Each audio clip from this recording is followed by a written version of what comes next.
तो न्यूज़ 18 के मंच पर नड्डा जी आपका अभिनंदन है।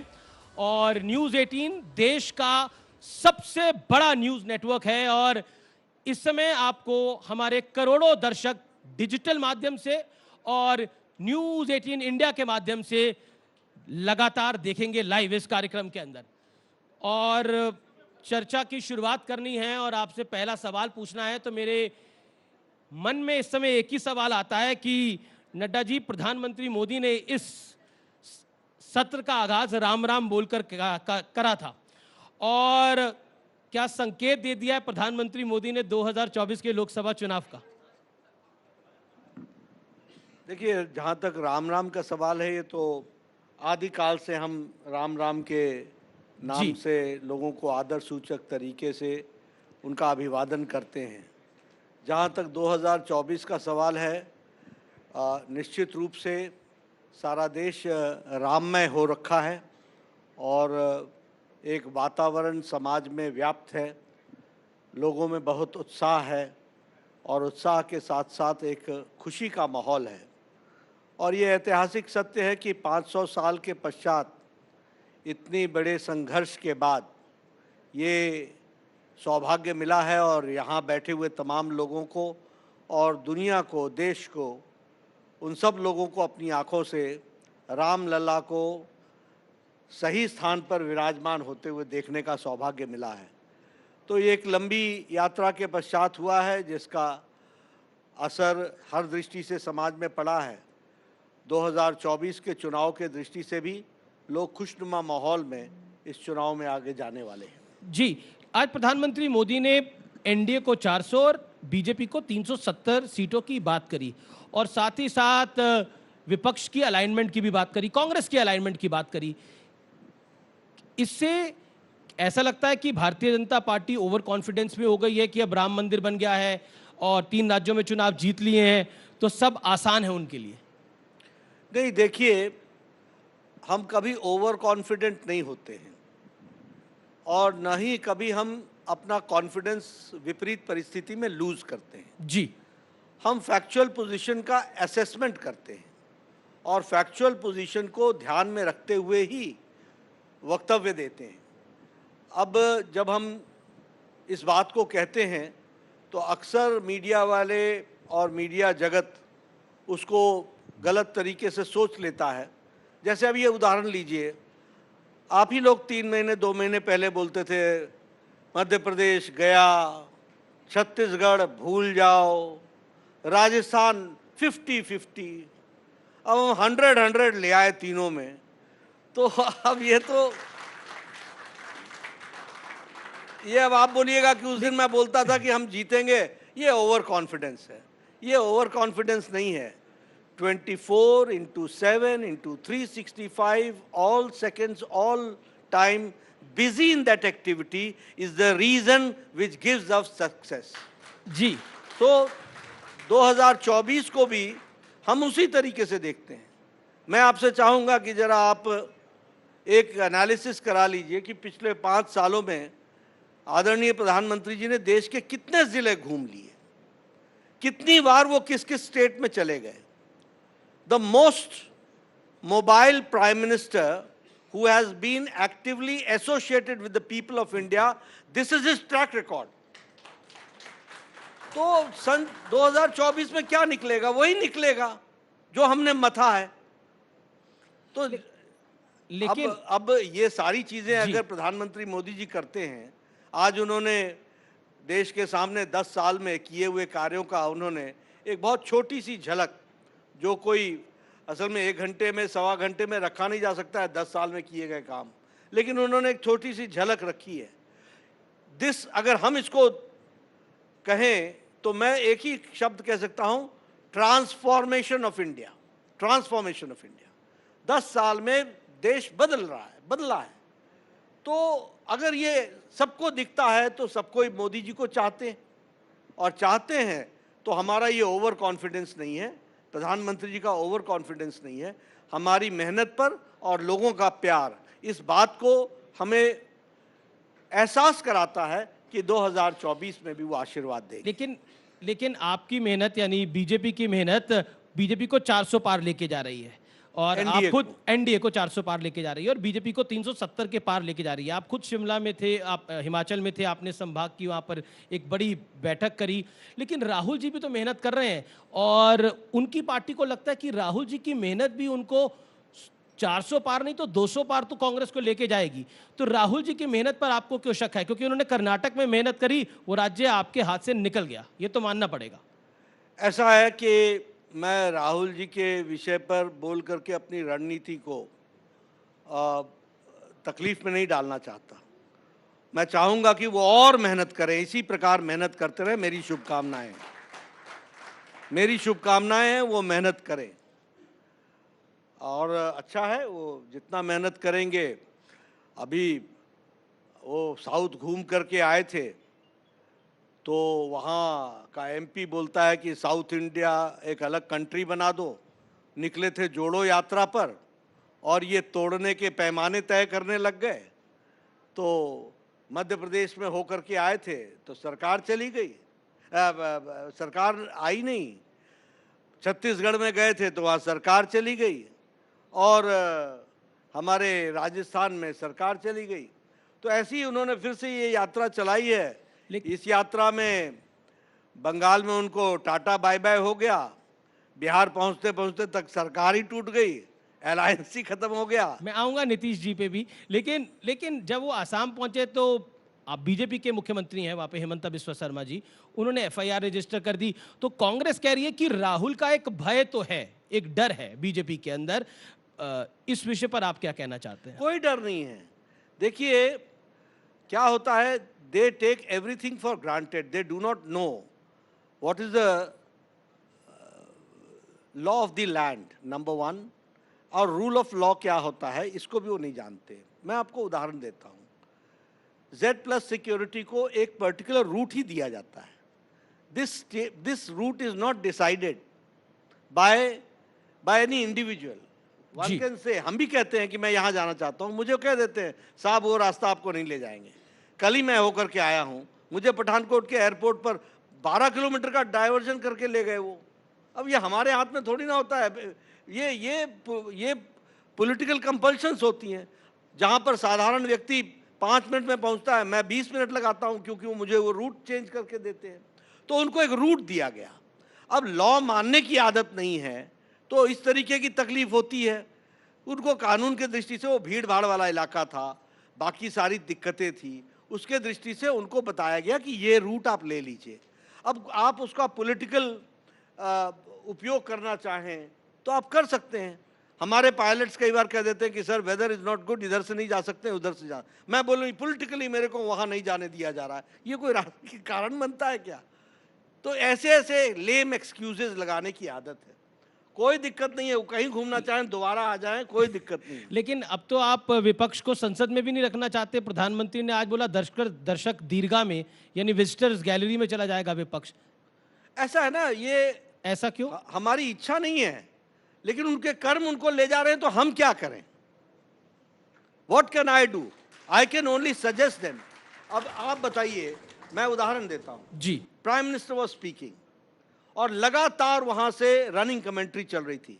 Was not there any senior leader of the Congress party to say please keep quiet, Prime Minister is speaking? इतने कांग्रेस के लीडरों ने भाषण दिया, हमारे लोगों ने किसी ने तंग किया? तो ये लोग अगर ऐसी हरकत करते हों और जब तथ्यों को न सुनते हों और तथ्यों पर जवाब देने का दम ना हो, 2 दिन तुमको बोलने के लिए दिया गया, तुम्हारे को टाइम दिया गया, आर्ग्यूमेंट्स तुम्हारे पास थे नहीं, all shallow arguments were given, कोई पढ़ाई करते नहीं हो, पढ़ने निकले वाले लोग तुम रखते नहीं हो अपने साथ, वो तुम्हारे सहयोगी बनते नहीं हैं, तो तुम्हारा यही हश्र होना है। तो अल्टीमेटली मैं तो चाहूंगा कि नीचे रहो, लेकिन आप जाओगे दर्शक दीर्घा में, हम क्या करें? Farmer RBI governor Raghuram Rajan है, मैं क्योंकि आपने पढ़ने लिखने वालों की बात करी तो वो बहुत पढ़े लिखे हैं। अब वो कहते हैं कि जैसे ईडी कार्रवाई कर रही है इस देश के अंदर, जैसे एनफोर्समेंट डायरेक्टरेट कार्रवाई कर रही है, it is very very bad for democracy. I am quoting him, ये लोकतंत्र के लिए बहुत हानिकारक है। अब वो कोई नेता तो है नहीं, लेकिन उनका ये बयान आया। ऐसा है कि जरूरी नहीं कि सारे पढ़े लिखे लोग सारी चीजों की जानकारियां रखते हों। जी। कोई अर्थ जगत का व्यक्ति राजनीतिक जगत का पंडित बन जाए तो तकलीफ होती है। इसलिए उनको कोई जानकारियां नहीं है। सच्चाई क्या है आप बताइए? हजारों करोड़ के घोटाले में सोनिया गांधी जी बेल पर है कि नहीं है? आप बताइए राहुल गांधी हजारों करोड़ के घोटाले पर बेल पे है कि नहीं है? आप बताइए मनीष सिसोदिया हाई कोर्ट में कई बार अपने बेल को कैंसिल कराने के लिए गए कि नहीं गए? अपने इम्प्रिजनमेंट को कैंसिल कराने के लिए गए कि नहीं गए? बेल मांगा कि नहीं मांगा? रिजेक्ट हुआ कि नहीं हुआ? संजय सिंह बहुत ये और वो और ये सब कुछ करके गए, मुड़ के आए नहीं, घूम घूम करके थक गए। हम तो ढूंढ रहे हैं। हमने कहा ओथ दिलाने के लिए तो ले आओ भाई, वो भी जेल में हो रहा है, मैं क्या करूं? What can I do? तो इनको अब ये सब लोग, अब हेमंत सोरेन है, मैं ईश्वर की शपथ लेता हूं, मैं संविधान की रक्षा करूंगा, ईडी के 10 नोटिस पर आप नहीं गए। Is this the behaviour of a chief minister? And the ED had to go to your residence. एक उन्हीं के कॉपी करने वाले 5 बार ईडी का नोटिस उन्होंने रिजेक्ट कर दिया, दिल्ली के मुख्यमंत्री। हम क्या करें? अरे नोटिस, एसआईटी कमेटी की नोटिस प्रधानमंत्री मोदी जी को भी आई थी। प्रधानमंत्री मोदी जी अकेले गए थे। क्या बीजेपी के पास लोग नहीं थे कि नारे लगाते?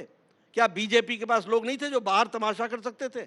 लेकिन नहीं, चीफ मिनिस्टर गुजरात के रूप में प्रधानमंत्री मोदी जी ने कहा कोई पार्टी का कार्यकर्ता नहीं आएगा, एसआईटी ने मुझे बुलाया है, मैं जाऊंगा। उन्होंने 7 घंटे फेस किया और निचली अदालत से लेकर के सुप्रीम कोर्ट तक बाइज्जत बरी होकर के आए हैं। ये हमने respect to the constitution, respect to the rule of law, rule of the country, law of the land, ये हमारा कर्तव्य बनता है। ये ऐसे ऐसे चीफ मिनिस्टर बन गए, ईडी के नोटिस को मैं जयपुर जा रहा हूं, मैं फलानी जगह जा रहा हूं। अब मैं कहना नहीं चाहता, बहुत सी ऐसी जगह है जहां जाने की बारी आ गई होगी, अब वो शब्द मैं नहीं बताना चाहता, तो वो भी जगह हैं, वहां जा सकते हैं।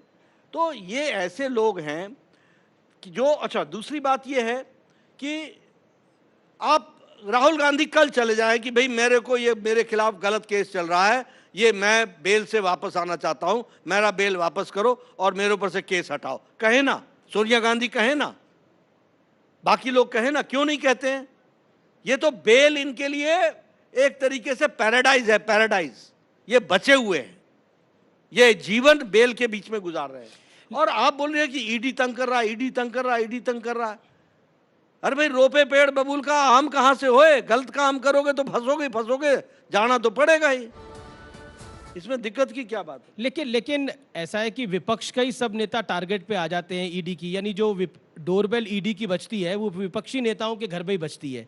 सो फिर आरोप लगता है कि बाकी दूसरी तरफ, यानी आपकी तरफ सब पाक साफ है। आप इसके आगे वॉशिंग मशीन बोलना भूल गए। देखिए, कोई भी केस वापस किसी का नहीं हुआ है जी, किसी का भी केस वापस नहीं हुआ है, सब केस चल रहे हैं और कानून से बड़ा कोई नहीं है। और मैं ऑन रिकॉर्ड बोलता हूं कि कानून से बड़ा कोई नहीं रहेगा। ये तो हम कानून मानने वाले लोग में से हैं। आप क्या सोचते हैं कि मेरे ऊपर कभी केस नहीं चला होगा? मैं राजनीतिक कार्यकर्ता हूं, मैंने कोर्ट फेस किया हुआ है, तो ये तो ऐसे कामों में नहीं रहा है। कभी मैं आंदोलन के दौरान मेरे ऊपर भी केस हुए हैं। हाँ, गलतफहमी में मत रहिएगा कि कोई मेरे ऊपर केस हुआ है, लेकिन हाँ, कानून की रिस्पेक्ट करना। If you have been called, if you have been सबन, यू हैव टू गो। कई बार धारा 144 ब्रेक हो जाती है या हमारे ऊपर आरोप लगा होगा, हम लोग आंदोलन करते हैं तो आंदोलन में चलता है, हम जवाब देते हैं, हम उसको रिस्पॉन्ड करते हैं। अच्छा, हेमंत सोरेन जी तो चले गए जेल में, अब किसी और भी देश में मुख्यमंत्री के ग्रह नक्षत्र खराब हैं जिनके साथ ऐसा कुछ मैं नहीं बता सकता हूं जी, ये हमारे हाथ में नहीं, क्योंकि हम सारी एजेंसीज को कानून के अनुसार काम करने के लिए, ये सरकार, प्रधानमंत्री मोदी जी की सरकार, ये उनका मैंडेट है। मैं एक एग्जांपल दे देता हूं, अरविंद केजरीवाल जी को 5 ईडी के नोटिस आ चुके हैं और वो 5 नोटिस पे नहीं गए हैं। अब शक हो रहा है या फिर आपको डर लग रहा है कहीं, और बोल भी रही है आम आदमी पार्टी कि अगला नंबर अरविंद केजरीवाल का है? नहीं, देखिए ना, क्या होता है कि कर्म तो उन्होंने किए हैं, इसलिए उनको ही मालूम है कि अगला नंबर किसका होगा, वो हम तो नहीं बता सकते। लेकिन हाँ, जिस तरीके से आप ईडी के नोटिस को लेम एक्सक्यूजेस पर आप नहीं जा रहे हैं, ये बता रहा है कि आप कहीं ना कहीं डर रहे हैं, कहीं ना कहीं आपके पास सवालों का जवाब नहीं है, कहीं ना कहीं आपके दाढ़ी में तिनका फंसा हुआ है। तो वो जो दाढ़ी में तिनका फंसा हुआ है वो आपको तकलीफ दे रहा है, और वो आपको तकलीफ देगा भी देगा। उसमें हम कहा हाउ एम आई रिस्पॉन्सिबल और how we are responsible? We are not responsible. कानून अपने तरीके से काम करता है, कानून अपने तरीके से काम करेगा। जी, अब मैं, क्योंकि 400 पार की एनडीए की बात हो रही है, 370 की बीजेपी की बात हो रही है, तो साउथ से शुरू करते हैं। साउथ में मेरे पास जो आंकड़ा है, 2014 में बीजेपी को 22 सीटें मिली थी टोटल 132 सीटों में से, और 2019 में 29 सीटें मिली थी। तो इस बार साउथ में आपने ऐसा क्या कर दिया है कि आपका मैंडेट वहां बढ़ेगा, यानी आपकी सीटें वहां बढ़ेगी? कर्नाटक एक ऐसा राज्य है जहां पर आपका शासन था, वो राज्य आप हार गए हैं।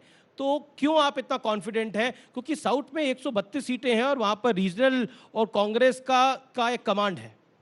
देखिए, पहले मैं भ्रम को दूर करना चाहता हूं। जी, एक तो आप लोग कई बार कह देते हो साउथ कांग्रेस का और नॉर्थ बीजेपी का, हिंदी भाषी बीजेपी के।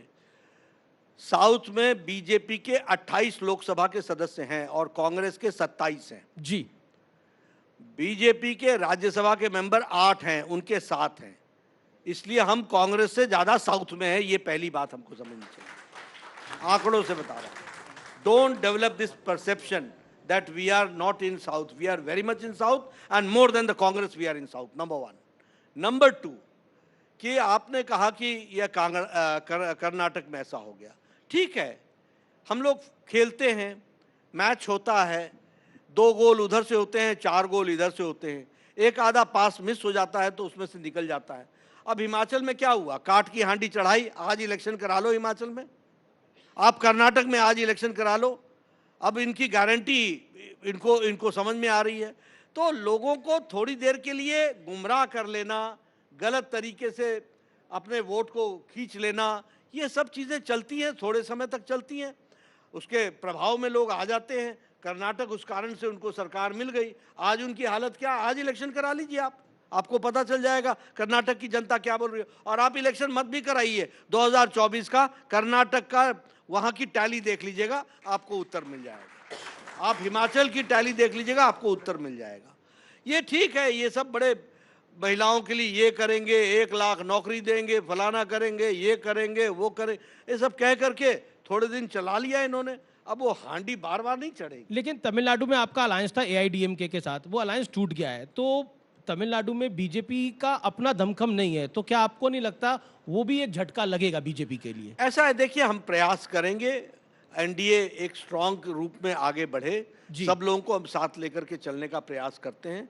और ज़रूरी नहीं है कि सब जगह हमको सफलता मिले, लेकिन फिर भी मैं एक बात ज़रूर कहता हूं कि हमारा हर जगह वोट शेयर और सीट शेयर ये बढ़ता ही जाएगा और इसी को हम आगे बढ़ाएंगे, ये मैं कहना चाहता हूँ। चलिए, अब महाराष्ट्र की तरफ आते हैं। महाराष्ट्र में सीट अलाइनमेंट को लेकर इंडिया गठबंधन में जो हो रहा है वो हो रहा है, लेकिन एनडीए में भी बड़ी खटपट चल रही है। खबर ये आ रही है कि वहां पर भी मामला जम नहीं रहा है अजीत पवार और शिंदे साहब के साथ। नहीं, अच्छे जम रहा है और सब बहुत अच्छे तरीके से होगा। सीट शेयरिंग भी अच्छी होगी और बहुत अच्छे तरीके से हम चुनाव में जाएंगे, कोई दिक्कत की बात नहीं है। इसमें कोई दो राय नहीं होता है कि जब अलायंस की बातचीत शुरू होती है, सीट्स की बात शुरू होती है, तो हर एक कोई अपना अपना दावा पेश करता है, बाद में सब लोग मिलकर के तय करते हैं, अच्छा रहेगा। जी, अब महाराष्ट्र से बिहार की तरफ आ गए हैं। एक सवाल मैं आपसे पूछना चाहता हूं, और ये मेरा सवाल नहीं है, ये देश की जनता का सवाल है। नीतीश जी अब तो वापस नहीं जाएंगे? नहीं, मुझे नहीं लगता, लेकिन एक बात उसमें से समझने की है कि पहले भी मैंडेट 2020 में वो एनडीए को मिला था, वो बीजेपी और नीतीश कुमार को, और नीतीश को हम नेता मान करके ही चले थे। अब क्या होता है, बीच में कुछ ऐसे कारण हो जाते हैं जिन कारणों से कुछ लोगों ने कुछ तरीके का कारण किया होगा जिसके कारण वो गए वहाँ, लेकिन उनको ध्यान में आ गया। और हमारा मानना ये है कि नेचुरल अलायंस, मैंने उस दिन भी कहा था कि उनका नेचुरल अलायंस और जिसको हम कहते हैं कि ऑर्गेनिक अलायंस, वह बीजेपी के साथ ही है, वो और किसी के साथ नहीं है। और जब जब वो बीजेपी के साथ आए हैं, बिहार प्रदेश को स्टेबिलिटी मिली है, बिहार प्रदेश को डेवलपमेंट मिला है, बिहार प्रदेश को law and order situation control में आया है। तो ही ऑल्सो अंडरस्टूड, और उन्होंने इस बात को ध्यान में रख करके फिर से आने का हमारे साथ पेशकश की। अब मैं किस नेता ने बीजेपी के क्या क्या नीतीश जी के बारे में बोला वो नहीं मैं बोलूंगा, लेकिन दरवाजे बंद थे और ये कहा गया था कि अब कभी नहीं खुलेंगे, तो ये खुले कैसे? ये राज तो खोल दीजिए हमारे मन से आज। ऐसा है, फिर क्या कहते हैं कि राजनीति में रणनीति जो होता है वो पर्दे का विषय होता है, समय पर ही खोला जाता है, तो अब समय पर ही राज खुलेगा। अच्छा, चुनाव से पहले इंडिया गठबंधन के और कौन से दल हैं जो आ सकते हैं, नीतीश जी की लाइन पे चल सकते हैं? ऐसा मैं नहीं कह सकता, ये तो उनको तय करना है। हमारे तरफ से सबके लिए सबका साथ, सबका विकास, सबका विश्वास, सबका प्रयास। तो मतलब कतार में कई और दल हैं? कतार में लाइन में कई और दल हैं? नहीं, ऐसा नहीं है, ये कभी आ जाते हैं तो हो जाएगा, नहीं आएंगे तो नहीं होगा। ऐसा मैं कोई इनको लाइन में लगाना नहीं चाहता और लाइन में दिखने भी नहीं चाहिए, ये अकेले अकेले ही आने चाहिए, कभी भी आने चाहिए। जी, मेरा अगला सवाल है कि 2024 में आप प्रधानमंत्री मोदी और बीजेपी हैट्रिक लगाने की तैयारी कर रही है। खड़गे जी भी इस मंच पे थे और खड़गे जी ने एक बहुत थोड़े दिनों पहले एक बहुत बड़ा उनका एक स्टेटमेंट था कि अगर 2024 में मोदी दोबारा जीत के आते हैं तो लोकतंत्र समाप्त हो जाएगा, चुनाव खत्म हो जाएंगे। देखिए, सच्चाई तो ये है कि कांग्रेस पार्टी का इतिहास ये इमरजेंसी भूल गए हैं। 1.5 लाख लोगों को इन्होंने maintenance of internal security act Misa के तहत और defence of Indian rule DIR के तहत इन्होंने 22 महीने जेल में रखा था जी। और इलेक्शन भी गलतफहमी में कराया था, क्योंकि इनको एजेंसीज ने बता दिया कि अब मिसेस गांधी आपकी पॉपुलैरिटी बहुत बन गई है तो आपने इलेक्शन करा दिया, नहीं तो आप इलेक्शन कराते भी नहीं। तो जिन पार्टी का ये ट्रैक रिकॉर्ड है उसके अध्यक्ष ये बोले कि चुनाव के बाद ये अंतिम चुनाव होगा, ये हम उन लोगों में से हैं जो इस बात को विश्वास करते हैं कि प्रजातंत्र इस देश में 1947 से पहले था, सबसे पुराना प्रजातंत्र का देश है तो वो भारत है, हम ये मानने वाले लोग हैं। तो इसलिए हम कहाँ प्रजातंत्र को कभी तकलीफ देने वाले हैं। और चुनाव में लोगों का आशीर्वाद मिल रहा है। खड़गे साहब ने जो ये वक्तव्य दिया, ये एक्चुअली कांग्रेस पार्टी के सोए हुए कार्यकर्ताओं को जगाने के लिए संदेश दिया। वो बेचारे कांग्रेस पार्टी वाले इतने सोए हुए हैं कि उनको जगाने के लिए कि इसके बाद तुमको चुनाव लड़ने का मौका ही नहीं मिलेगा, इसलिए उठो, जागो, यही अंतिम मौका है, इसलिए उन्होंने कहा। अच्छा, ये आप बात क्यों कह रहे हैं कि इसके बाद कांग्रेस पार्टी को चुनाव लड़ने का मौका नहीं मिलेगा? मतलब आपको लगता है कांग्रेस पार्टी 2024 के बाद कुछ हो जाएगा कांग्रेस पार्टी नहीं, को? ये आप बोल रहे हो, मैं तो ये बोल रहा हूं कि वो अपनी पार्टी को जगा रहे थे, उनको इंथ्यूज करने की कोशिश कर रहे थे, क्योंकि न ताली बज रही थी, न कोई रिस्पांस आ रहा था, न जनता से आ रहा था। तो उन्होंने कहा ये अंतिम मौका है, खड़े हो जाओ। तो ये वक्तव्य बन गया, क्योंकि राष्ट्रीय अध्यक्ष ने कहा तो वो वक्तव्य बन गया। लेकिन हमारे तरफ से ऐसा नहीं है कि कांग्रेस पार्टी। लेकिन आप लोगों ने भी परिवारवाद का आरोप लगाना छोड़ा नहीं कांग्रेस पार्टी पर। अब तो राहुल जी भी अध्यक्ष नहीं है, सोनिया जी भी अध्यक्ष नहीं है, प्रियंका जी भी अध्यक्ष नहीं है, अब तो खड़गे जी अध्यक्ष हैं। प्रधानमंत्री ने आज भी परिवारवाद पे बोल दिया कि एक परिवार के लिए सारा काम होता है। हाँ, होता ही है ना, अध्यक्ष तो ये है ही, लेकिन ब्रांडिंग किसकी हो रही है? ये क्या बोलते हैं, रीलॉन्चिंग, ये रीलॉन्चिंग किसकी हो रही है? रीपैकेजिंग किसकी हो रही है? ये किस लिए हो रही है? तो ये तो स्पोक्स पर्सन बन जाते हैं ना, वो तो असल तो लीडरशिप तो उनको इनकी ग्रो करा रहे हैं। खड़गे जी का कोई यात्रा निकलती तो मेरे समझ में आता कि उनकी कोई उनके नेतृत्व में चल रहा है, तो उनके नेतृत्व में चल नहीं रहा है। वो तो ईस्ट से नॉर्थ भी, साउथ से नॉर्थ भी जाना हो तो एक ही आदमी, ईस्ट से वेस्ट भी जाना हो तो एक ही आदमी। तो ये तो अपने आप में बता देता है कि कौन किसको आगे बढ़ाने का प्रयास हो रहा है।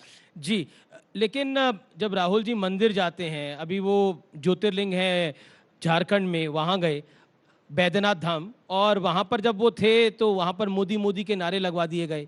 अब कांग्रेस कह रही है कि जहाँ राहुल जी जाते हैं वहाँ ये लोग भेज देते हैं पीछे पीछे।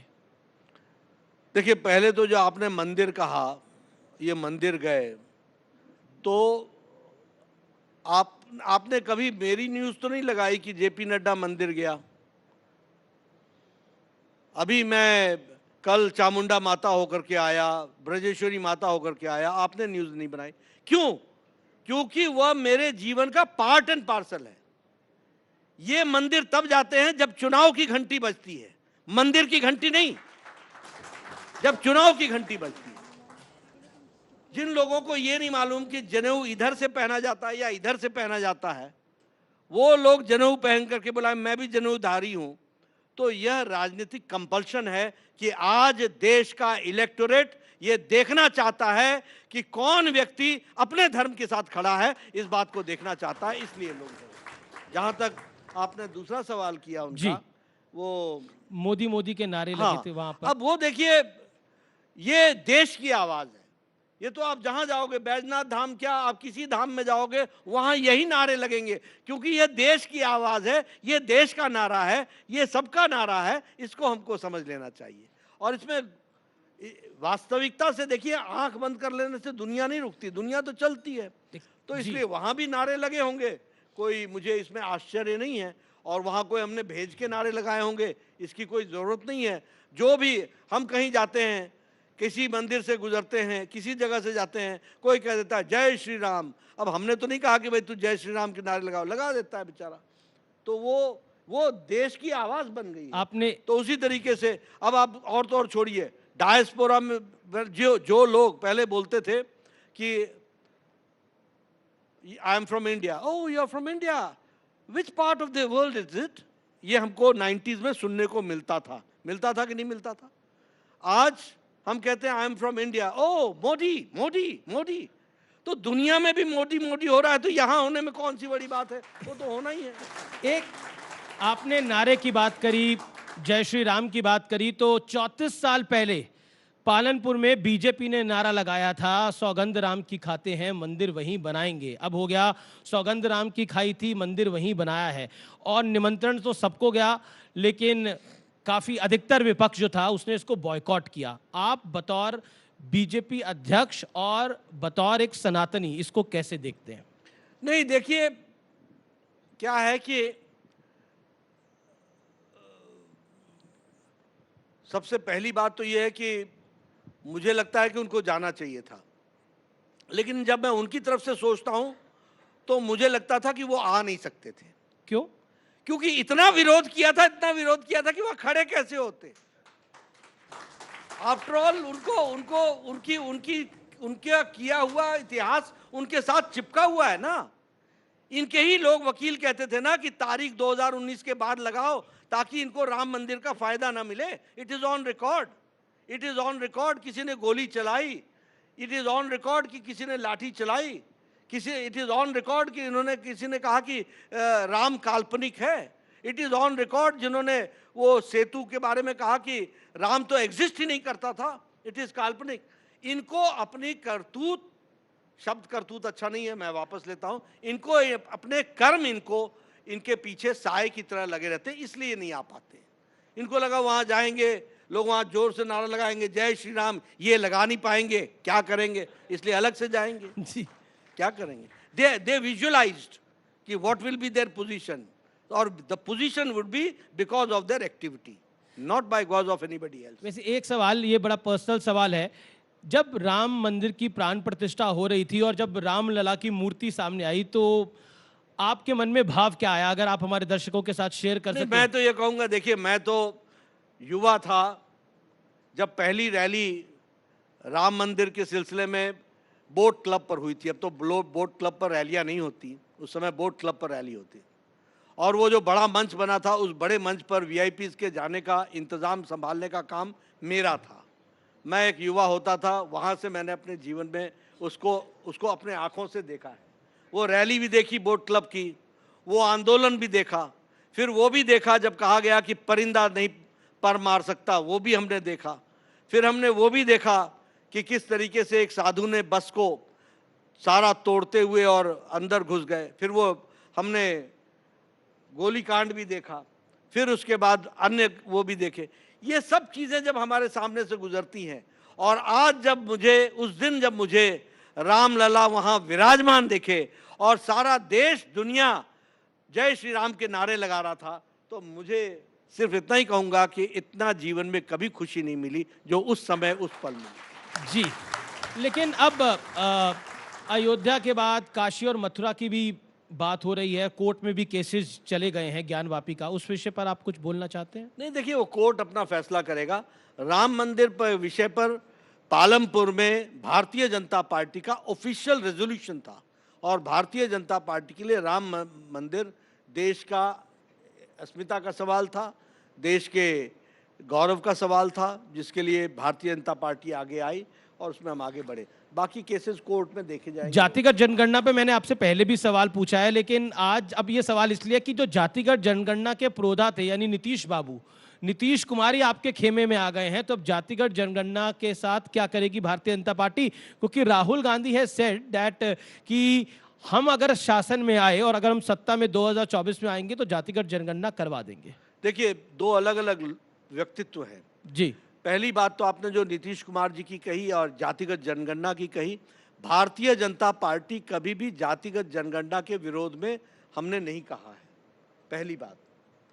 दूसरी बात, जहां तक राहुल गांधी का सवाल है, तो काका कालेलकर के रिपोर्ट के ऊपर कौन बैठा रहा? इनके पूज्य परदादा जवाहरलाल नेहरू कितने साल? 12 साल बैठे रहे। मंडल कमीशन की रिपोर्ट पर कौन बैठा रहा? इनकी पूज्य दादी इंदिरा गांधी 10 साल तक और बाद में राजीव गांधी 5 साल तक बैठे रहे। और नारा क्या लगाया? न जात को न पात को, ये पार्लियामेंट के अंदर कहा, ओबीसी का विरोध किया।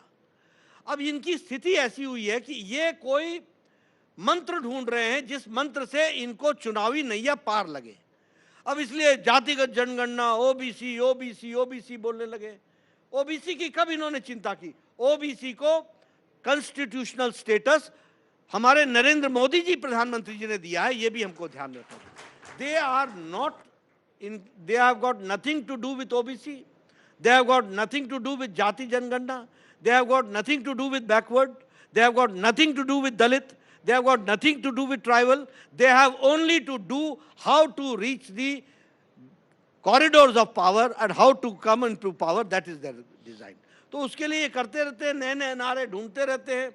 कभी जेएनयू जाते हैं, कभी उनके साथ खड़े हो जाते हैं, इंशाअल्लाह इंशाअल्लाह भारत के होंगे टुकड़े टुकड़े, उनके साथ भी खड़े हो जाते हैं। कभी इनका बच्चा हम अफजल शर्मिंदा हैं, तेरे कातिल जिंदा हैं, फिर भारत जोड़ो यात्रा पर निकल जाते हैं। ये हर कुछ करेंगे, हर जगह जाएंगे जहां इनको वोट दिखेगा या वोट का संभावना दिखेगी। उत्तर प्रदेश में बीजेपी क्या कोई बड़ा गठबंधन कर सकती है? क्योंकि बार बार अटकलें लगाई जा रही हैं कि मायावती और बीजेपी साथ आ सकते हैं। नहीं, ऐसा कुछ नहीं है। हमारे छोटे दलों के साथ गठबंधन हो गया है। राजभर जी के साथ हमारे साथ आ गए हैं। उसी तरीके से हमारे निषाद पार्टी पहले ही आ गई थी और हमारे अपने महान पार्टी उनका भी हमारे साथ जुड़ना हुआ है। तो इस तरीके से हमारे जी, ममता बनर्जी की टोन बड़ी बदल गई है। वो कांग्रेस को बोल रही है कि उनकी 40 सीटें भी नहीं आएंगी और कांग्रेस कह रही है कि ईडी का दबाव है, इसीलिए इस तरह के बयान आ रहे हैं। देखिए, मैं आपको कहूं क्या है इन सब का। मैं इसको अनसाइंटिफिक अलायंस क्यों बोलता हूं? मैं अनसाइंटिफिक अलायंस इसलिए बोलता हूं कि केरला में सीपीएम और कांग्रेस लड़ती है और दिल्ली में हाथ मिलाती है। केरला में सीपीएम और कांग्रेस लड़ती है और त्रिपुरा में एक साथ लड़ती है। केरला में कांग्रेस और सीपीएम लड़ती है और बंगाल में एक साथ आती है और वहां बंगाल में ममता नहीं आती। ये अनसाइंटिफिक अलायंसेस है। जहां जहां कुर्सी ज्यादा मिलने की उम्मीद हो वहां जुड़ जाओ, जहां नहीं मिलने की उम्मीद है वहां लड़ जाओ। यही इनका अलायंस का मकसद है। अब जहां तक आपने बात कही कांग्रेस की और उनके अलायंस की, वो कभी रह नहीं सकते, कभी वो संभव नहीं है। और जो कुछ भी वो करे, ममता जी करेंगी वो अपने वोट को स्ट्रेंथन करने के लिए करेंगे और कांग्रेस पार्टी अपने ढंग से करेगी। इसलिए वो अलायंस सफल होना मुझे तो नहीं दिखता कि कोई सफल होगा। जी चलिए, सॉरी, ममता जी ने खुद ही कह दिया है कि हम आपके बगैर अच्छे हैं। तो उनके कहने के पीछे आप लोग हैं क्या? नहीं, ऐसा है कि ईश्वरीय शक्ति होती है, वो अपने ढंग से काम करती है। विपक्ष को लगता है ये जो ईश्वरीय शक्ति है वो ईडी वाली शक्ति है। नहीं, वो उनके कर्म के कारण उनको लगता है। कर्म गलत करोगे तो मैं क्या करूं, फिर मैं बताता हूं आपको। तो इसमें कोई ईश्वरीय शक्ति नहीं है, ये कानूनी शक्ति है जी, ये कानून की शक्ति है जो काम करती है। जी। लाल कृष्ण आडवाणी बीजेपी के स्टारवॉट लीडर हैं, उनको भारत रत्न की घोषणा प्रधानमंत्री मोदी ने करी। विपक्ष का एक बड़ा तबका है जिसने इसका स्वागत करा, लेकिन एक बड़ा तबका ये भी है जिसने बोला कि राम मंदिर के मुद्दे पर जिस व्यक्ति ने बंटवारा किया, रथ यात्रा चला के बंटवारा यात्रा चलाई, उसको भारत रत्न देना भारत रत्न का अपमान है।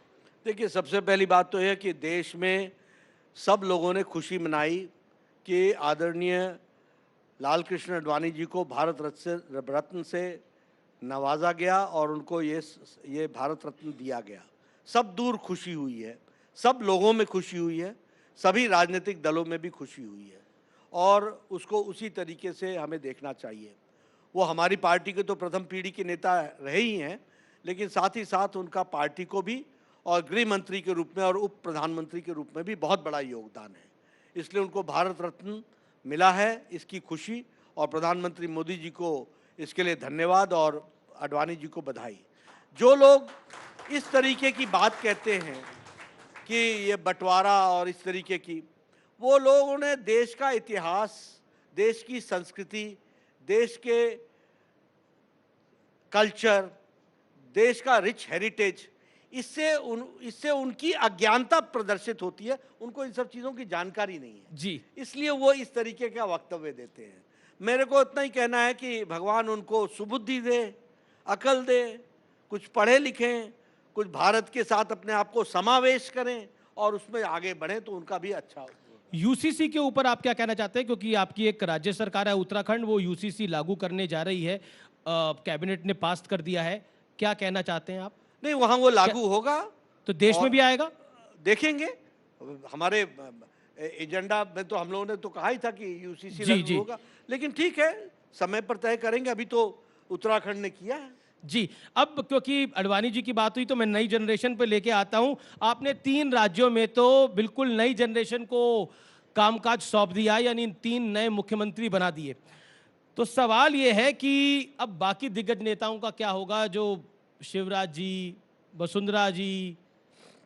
देखिए, हमारे यहाँ हमेशा हम 15-20 साल पर नई लीडरशिप को सोच करके आगे बढ़ाते हैं। जी, मैं आपको सिर्फ याद दिला दूं अमनीश जी कि मैं भी एक स्टेट में मिनिस्टर था। एक समय आया कि हमको सब नए जनरल सेक्रेटरीज लाने हैं। हम सब लोग एक साथ जनरल सेक्रेटरीज के रूप में आए और फिर आज वो सभी लोग, कोई ना कोई मंत्री है, केंद्र सरकार में मंत्री हैं, कोई ना कोई केंद्र सरकार में प्रमुख जिम्मेवारी निभा रहा है। तो ये हमारे यहाँ टाइमली ट्रांसफॉर्मेशन का ये कंटिन्यूअस प्रोसेस है।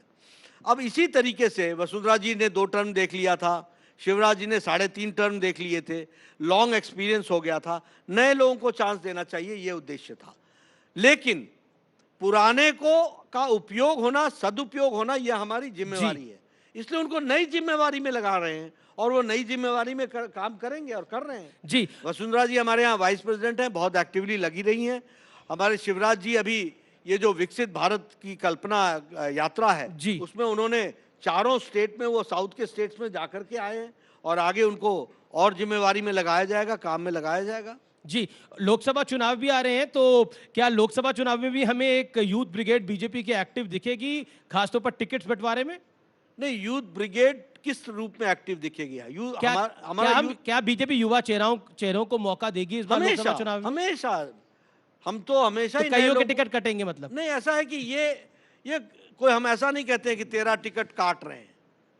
हम हमेशा कहते हैं कि नए लोगों को ला रहे हैं। नए लोगों को लाने में कुछ जाते हैं तो उनको नई जगह ले जाते हैं। ऐसा थोड़ी ना कि उनको घर बैठा देते हैं, किसी को घर नहीं बैठाते हैं, सबको नए काम में लगाते हैं। आपकी टिकट की जानकारी अखिलेश जी को बहुत है। अखिलेश जी ने एक स्टेटमेंट दी 2 दिन पहले, उन्होंने बोला कि बीजेपी एक सांसद को छोड़कर उत्तर प्रदेश में सब सांसदों के टिकट काटने वाली है। मुझे नहीं मालूम कि किसके लिए उन्होंने कहा। अखिलेश यादव? नहीं, उन्होंने किसके लिए कहा कि एक सांसद, लेकिन मैंने ये स्टेटमेंट ना उनका सुना है, ना मैं इसके बैकग्राउंड को जानता हूं। लेकिन भारतीय जनता पार्टी सारी चीजों का सही विश्लेषण करने के बाद जी फैसला लेती है। और इस फैसले में हम सबको ये कहते हैं, don't take it for granted. जी कोई भी व्यक्ति राजनीति में किसी भी जगह को अपना अधिकार समझ करके न बैठे। सबको चलते रहना है, बढ़ते रहना है। चलते रहो, चलते रहो, चलते रहो। नए मकाम, नए वो मिलेंगे, उस पर आपको आगे। बिल्कुल बिल्कुल बिल्कुल, हम आखिरी राउंड पे पहुंच गए हैं और ये तस्वीर वाला राउंड है। तस्वीर वाले राउंड पर जाने से पहले वीडियो वॉल पर एक तस्वीर आएगी और फिर उस पर नड्डा जी आपका हम जवाब लेंगे।